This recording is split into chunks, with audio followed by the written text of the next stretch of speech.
Assalamualaikum warahmatullahi wabarakatuh. Kembali lagi di channel Diary Horror Mystery. Kali ini saya akan membawakan sebuah cerita horor yang dialami oleh seseorang, dan kejadian ini terjadi di Pulau Kalimantan. Dan kejadian ini saya namakan Teror Kuyang. Dan sebelum saya melanjutkan ceritanya, saya ucapkan banyak-banyak terima kasih buat teman-teman semuanya yang sudah subscribe channel ini. Dan buat teman-teman yang belum subscribe, silahkan klik tombol subscribe. Dan jangan lupa nyalakan loncengnya, agar tidak ketinggalan cerita horor selanjutnya. Tanpa berlama-lama, kita langsung lanjut ke cerita horornya. Bulan Agustus tahun 2015, pertama kali saya menginjakan kaki di Pulau Kalimantan dalam keadaan hamil muda. Minggu pertama yang saya lalui aman-aman saja, nyaman tanpa suatu kendala apapun. Menginjak ke minggu ketiga, mulai ada keganjilan yang saya rasakan. Saya dan suami ngontrak di rumah tua dan menghadap membelakangi jalan raya maupun pemukiman warga.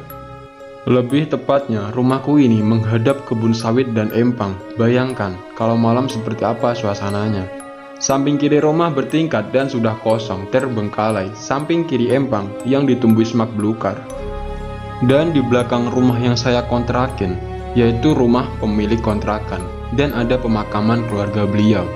Ya tentunya ngeri-ngeri sedap bukan?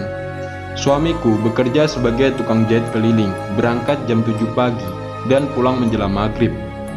Hiburan saya satu-satunya hanyalah handphone, karena belum punya televisi. Nah, setelah asar, saya jalan-jalan ke kompleks dan mencari cemilan, karena di rumah sudah tidak ada stok cemilan sama sekali. Di ujung gang, saya bertemu nenek-nenek. Entah hanya perasaan atau kenyataan, saya melihat nenek-nenek tersebut mempunyai tanduk merah menyala. Dan beliau pun menyapa saya, "Mau kemana? Sore-sore jalan sendiri, nak." Dengan senyum ramah, saya menjawab, "Mau ke kompleks sebelah, nek. Beli cemilan sama kopi buat suami." Kemudian beliau bertanya, "Hamilkah? Kok terlihat cantik nian?" Nenek itu mengelus perutku sambil senyum dan tatapan matanya fokus ke perutku, sangat tajam sekali. Saya mulai risih. "Maaf nek, saya duluan ya. Takut suami sudah pulang kerja, kopi sama cemilannya belum siap." Akhirnya, saya melanjutkan jalan ke kompleks sebelah.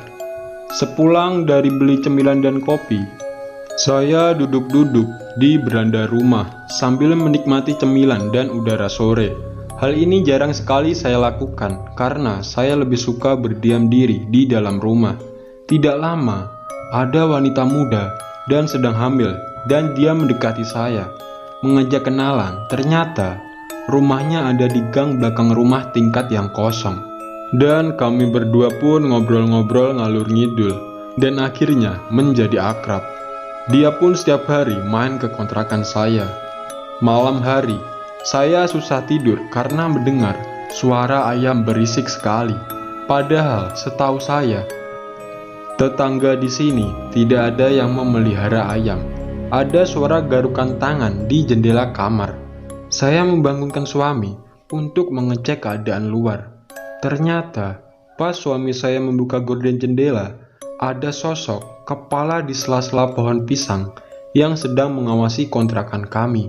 Suami berusaha menenangkan saya. "Gak apa-apa, mungkin monyet hutan, sudah biasa itu."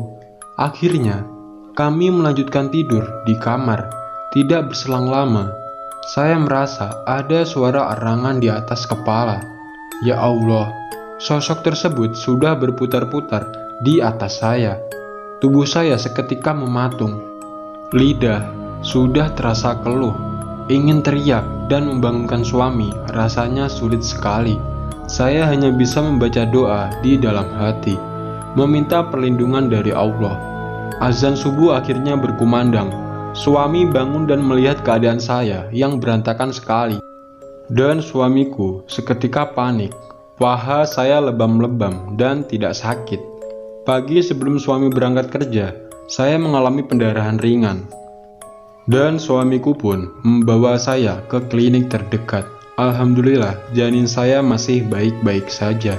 Siangnya, saya cerita ke sepupu suami tentang semua yang saya alami malam tadi.